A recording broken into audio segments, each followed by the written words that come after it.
नमस्कार दोस्तों, आज मैं आपको कार्तिक मास के आखिर 5 दिनों की कहानी सुनानी हूँ, जिसका नाम है पंचबिखू की कहानी।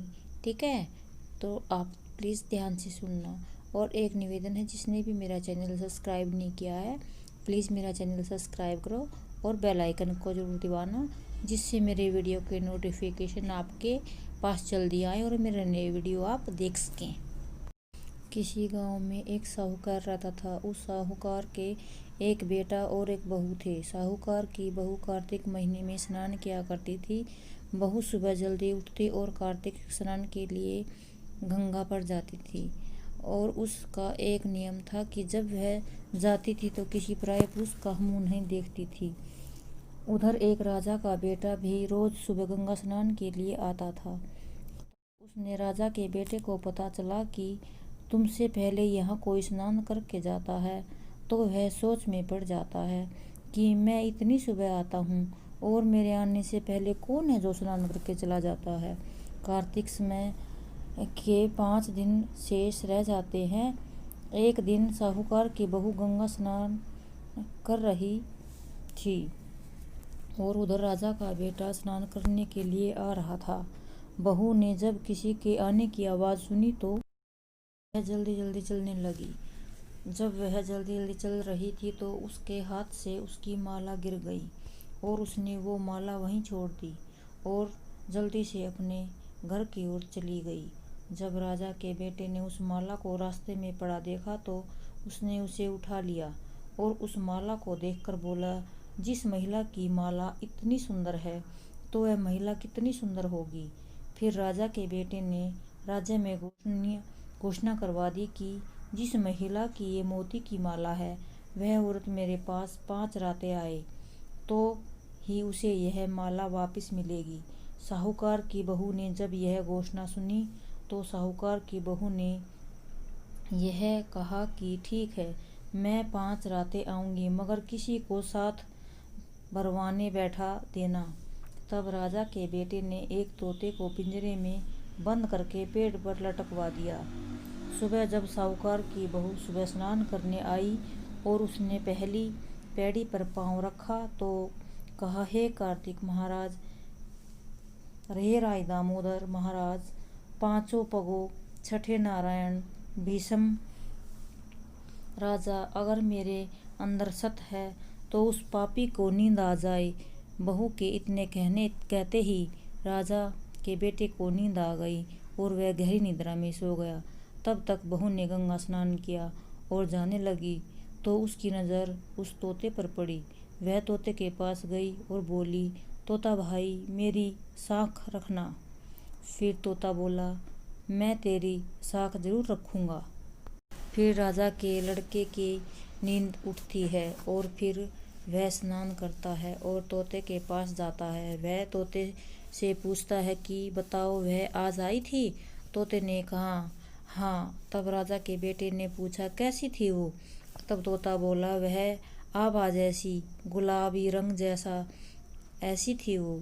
दूसरे दिन राजा के बेटे ने अपनी उंगलियां काट ली और कहा कि आज मुझे पूरी रात नींद नहीं आएगी। फिर दूसरे दिन बहू गंगा स्नान के लिए गई और उसने फिर वही प्रार्थना की। राजा का बेटा फिर से सो गया और वह स्नान कर चली गई। राजा का बेटा तोते से फिर पूछता है तो तोता कहता है, हाँ, वो आई थी। तो राजा के बेटे ने सोचा कि आज मैं अपनी आंखों में मिर्ची डाल लेता हूँ, इससे मुझे नींद नहीं आएगी। फिर बहू गंगा स्नान के लिए आती है और वही प्रार्थना करती है। फिर से वह गंगा स्नान करके चली जाती है। राजा के बेटे ने फिर से तोते से पूछा, क्या वो आई थी? फिर तोते ने कहा, हाँ, वो आई थी। इस तरह बहू की 4 रातें तो निकल गई। बहू ने भगवान से फिर से प्रार्थना की, आपने मेरी 4 रातें तो निकाल दी, अब ये 1 रात और निकाल देना। भगवान ने बहू की प्रार्थना सुन ली और राजा के बेटे को फिर से नींद आ गई।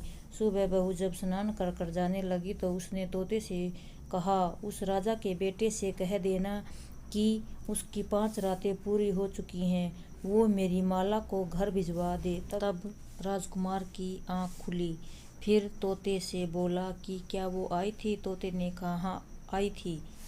और उसने अपनी माला अपने घर मंगवाई है। यह सुन कर राजा का बेटा समझ गया और बोला, वह भगवान की सच्ची भगत थी, इसलिए भगवान ने भी उसे रात की रक्षा की। समय के चलते राजा के बेटे को कोढ़ हो गया। तब राजा ने एक ब्राह्मण को बुलाया। राजा ने ब्राह्मण से पूछा। ब्राह्मण ने सारी बातें बताई और बताया कि राजा ने एक पतिव्रता नारी पर बुरी नज़र डाली है, जिसके कारण उन्हें यह रोग हुआ है। अब इसका एक ही उपाय है, आपको उस नारी को अपनी धर्म बहन बनाना होगा और जिस पानी से वह स्नान करती है उस पानी से तुम्हें स्नान करना होगा, तभी यह तुम्हारा कोढ़ दूर होगा।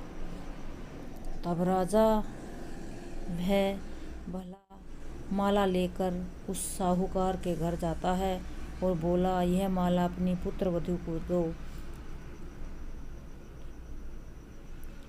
और आपकी पुत्र वधू को स्नान का जो पानी है वह मुझे दे दो।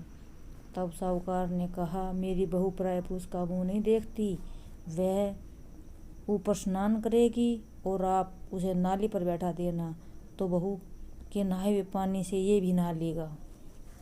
राजा ने ऐसा ही किया। राजकुमार को नाली के नीचे बिठा दिया और जैसे ही उस पर पानी गिरा, उसकी काया तो कंचन हो गई।